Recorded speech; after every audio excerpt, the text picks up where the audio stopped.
Single one of us every single day, yet it's a system so few of us truly understand at a structural level. We're breaking down source material known as the wealth architecture, strategies for financial mastery.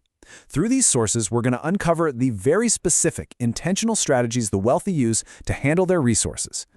So what do the rich actually do differently with their money? You know, the stuff that most of us were just never taught? That is the core mystery we're unraveling today. It's a massive, foundational knowledge gap. The source material begins by framing financial success not as a matter of pure luck or relentless grinding, but as a gap in our fundamental education. There's a hidden curriculum, so to speak, regarding how capital is managed, and we are going to explore exactly what that curriculum looks like. But to understand what the wealthy do differently, we first have to establish the baseline of what everyone else does. Section 1. The Standard Money Trap. This is the cycle most people are stuck in. I'm sure this cycle is going to sound incredibly familiar, and honestly, a little exhausting. Step 1, you work for money. Step 2, you pay your bills. And step 3, you try, and I really emphasize the word try here, to save whatever is left over. This is the reality the source text identifies for the vast majority of people. It's a continuous, tiring loop. You trade your limited time and your mental energy for a paycheck, immediately hand a huge chunk of it right over to cover the basics, and then just cross your fingers that there's a little safety net left at the end of the month. It's like running on a treadmill where someone else controls the speed, and with things like inflation always looming, that speed just keeps ramping up. It's the standard blueprint we're handed from a very young age, but the source material suggests this is actually a trap. But here is where we pivot. We're leaving that exhausting cycle behind to look at a fundamentally different way of doing things. Section 2. The Wealth Architecture. A completely different approach to earning. Conventional wisdom tells us to just earn money and let it sit safely in a bank. It feels secure, right? It's exactly what we're generally told to do. But the source outlines a stark contrast. Now, what's really interesting about this slide is that the wealthy do not just earn money and park it. Instead, they focus entirely on what their money does after they earn it. They grow it, they multiply it, and they protect it. For them, money isn't the end goal to be hoarded away in a vault. It's a dynamic tool. Instead of letting it sit idle where its purchasing power might literally erode over time, they're actively putting it into vehicles where it can expand through compound growth and simultaneously be shielded from unnecessary losses or taxes. They are essentially hiring their dollars to go out and work for them. Let's explore how this builds into a specific mindset. According to the text, here's exactly how they achieve that growth and protection. First, they think long-term. This isn't about simply making it to the next paycheck. It's about projecting out to the next decade and beyond. Second, they use strategies. Their financial moves are highly intentional.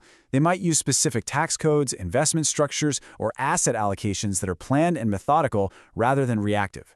And third, they make money work passively. This is the absolute biggest shift from the standard trap. They're setting up systems like real estate that generates rent or index funds that pay dividends where their capital is generating income even when they're sleeping or on vacation. They are completely untethering their income from their physical day-to-day labor. Take a moment to just let the weight of that concept sink in. If you've ever wondered why the divide between the rich and the rest of us seems so insurmountable, the source material provides a very direct answer that totally debunks a common myth. Section 3. A different set of rules. The real secret behind the wealth gap.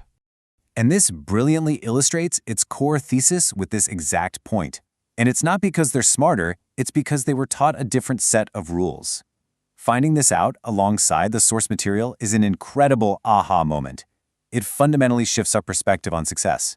It entirely removes the idea that wealth is strictly a product of inherent genius, genetic superiority, or even just working way harder than everyone else. Instead, it frames the wealth gap simply as an access issue. The wealthy just have a different playbook. They're playing the game of life with financial rules the rest of us were never given in school. It's a highly empowering thought, actually, because it means the barrier isn't your capability or your intelligence, it is simply your current level of information. So how do we bridge that gap? Section 4. Unlocking Financial Education. Applying the Principles. So, the crucial point is that financial education is the literal key to unlocking this architecture.